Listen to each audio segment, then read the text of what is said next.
যাবে।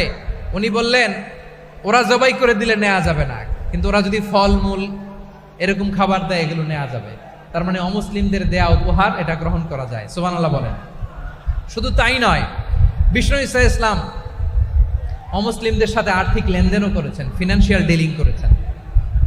অমুসলিমদের সাথে প্রয়োজনে আপনি ফিনান্সিয়াল ডিলিং করতে পারবেন। আমরা প্রায় দেখি বাজারের মিষ্টির দোকানগুলো আমার হিন্দু ভাইদের, তারপরে যে বারবার সব চুল কাটে যে নাপিত, অধিকাংশ নাপিতের দোকানে কারা?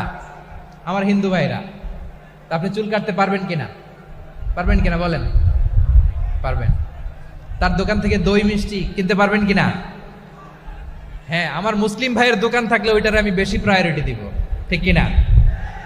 কিন্তু যদি তাদের সার্ভিস নিতে চান, প্রোডাক্ট নিতে চান, পারবেন। তার দলিল সহিহ বুখারী, আম্মা জান আয়েশা রাদিয়াল্লাহু তাআলা আনহা বলেন, ইশতারা রাসূলুল্লাহ সাল্লাল্লাহু আলাইহি ওয়াসাল্লাম মিন ইয়াহুদিন তুআমান ওয়া রাহানাহু দিরআহু মিন হাদিদ। রাসূল সাল্লাল্লাহু আলাইহি ওয়াসাল্লাম এক ইহুদির কাছ থেকে, কার কাছ থেকে? সবাই বলে নাই কার কাছ থেকে? আমার নবী, পেয়ারা নবী এক ইহুদির কাছ থেকে জব কিনেছিল। জব, বার্লি, যেটা দিয়ে রুটি বানায়। ওই জবের দাম দেওয়া টাকা পয়সা নবীর কাছে ছিল না, ফলে নবী ওনার একটা পোশাককে মর্গেজ রেখেছিলেন, মর্গেজ, বন্ধক, যে এখন এটার দাম দিতে পারবো না, কয়েক কেজি বার্লি নিয়ে যাই আর বন্ধক হিসেবে আমার জামাটা রেখে গেলাম, যেদিন দাম দিব ওই দিন জামাটা ছুটাই নিয়ে যাব।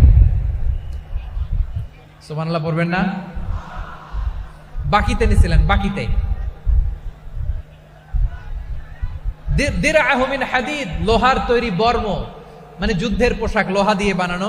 বিষ্ণুনবী বললেন কয়েক কেজি জব দাও, টাকাটা পরে দিব, এখন টাকা নাই, বন্ধক হিসেবে, মর্গেজ হিসেবে আমার জামা রেখে গেলাম, যখন টাকা দিব জামা ছুটায় নিব।